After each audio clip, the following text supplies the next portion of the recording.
You want your story being heard. The movie is extremely gruesome. It's a lot of people are hesitant to go and sit and watch this movie. I mean, aren't you? I mean, you're not getting to your goal of getting people to see it. Well, If you make it so gruesome. Well, but they haven't seen it, so how do they know it's gruesome? Well, I read the reviews. Variety. Most people don't read the reviews. I'll tell you why they think it's gruesome. It's about a stoning.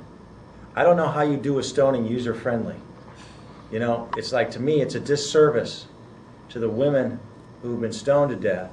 Have you ever seen videotape of it? Yeah, I've seen. You've seen the real thing? Real thing. Yeah, it's horrifying. It is horrifying. And for me to water that down and turn it into, you know, quote, movie popcorn thing just so I can get more people in seats, I think it's a disservice to those people who've been through this. And have you read the book? Yes. The book is riveting and far worse in its depiction and its details than the movie is. We've screened this film many times. We do get some walkouts, but the I would say 90–95% of the people, they are riveted. They stay in their seats. I was asking 5 minutes versus 20 minutes. It was just too much time, the span of it. You know, it's like everybody's perception is different. Your perception of it, somebody else's perception of it, my perception of it. I felt a responsibility to the truth. That's it. You know, I just felt like when you read this thing, when you see the real thing, to water it down. And I also feel it's a cathartic experience. We tried to shorten it. The audience liked the film less when we shortened it because we do test screenings. What we found is through the depiction that we have in the movie now, you go through each of the stages of the process, the initial shock and horror that is actually going on, experiencing the brutality of it, putting the audience in the hole with her, but then the most important part is you have to go through sort of that cathartic release and go up to heaven with her. And if we shortened it, you don't go through those stages. I mean, it's all in the eye of the beholder. It's just like it's like anything. The real case I saw, a woman was covered in a white shroud, and they showed 2 or 3 minutes of it, and I think they made their point. This thing, she looks great when she goes in, and you see her beauty destroyed. And I mean, what's the point of just sitting and watching this? I'm sorry if you didn't like the film. I mean, all I can tell you, that part of it. I can't convince you. The acting was superb. Right.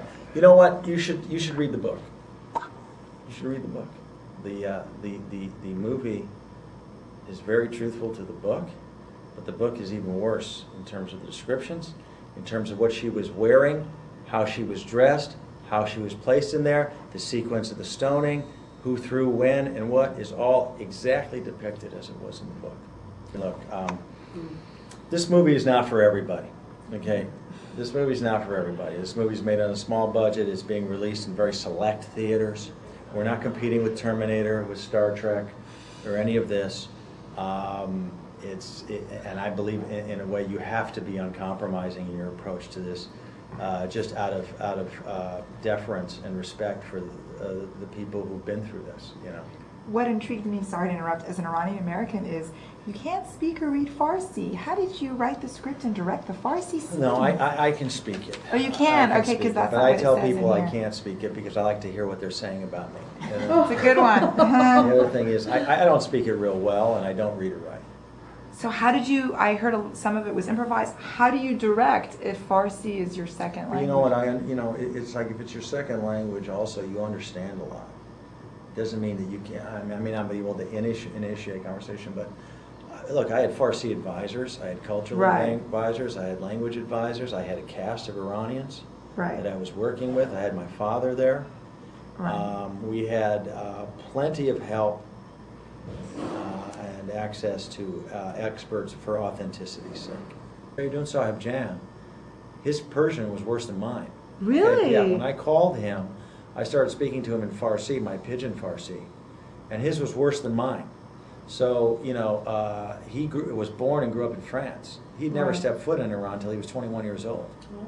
So I felt it was actually an accurate portrayal to No have him played by kidding. Jim Interesting. Because it said that he would go back and forth to Iran, and he did all sorts of investigative journalism. So I assume the Farsi must have been, you know. Well, he's like me. It comes and goes. When Right. you're around Iranians for days in a row, it all comes back. But then when you're Right. not around Iranians, you forget.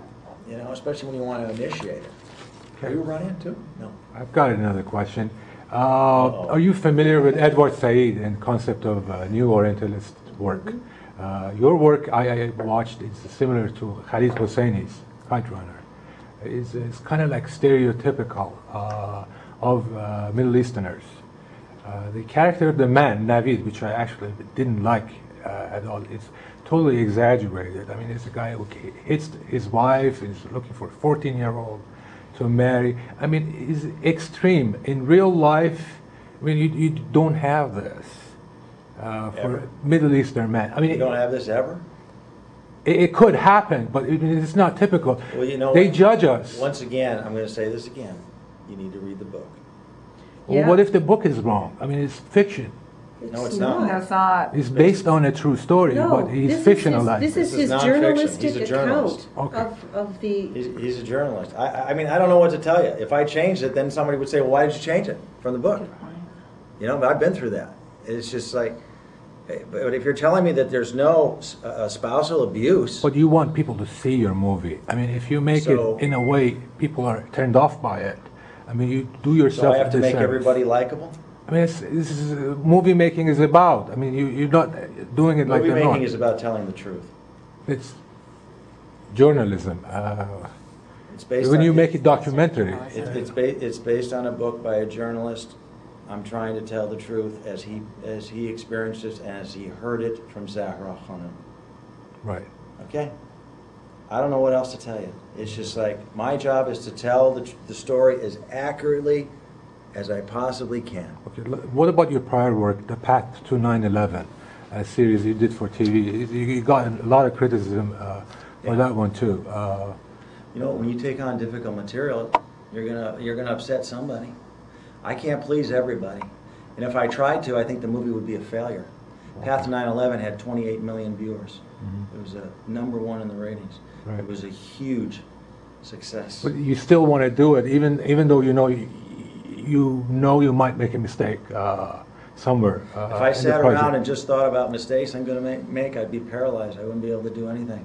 All right. All I can do is tell the best story that I can tell it as honestly as I can tell it, and you know the consequences will be what they are. You know, that's all I can do. Path to 9/11. Somebody's made a documentary about the controversy and about the movie and how accurate it was, and I get full vindication from the head of the Counterterrorist Center of the CIA at the time, from the head of the 9/11 Commission, and every other expert that they interviewed. So I stand by that.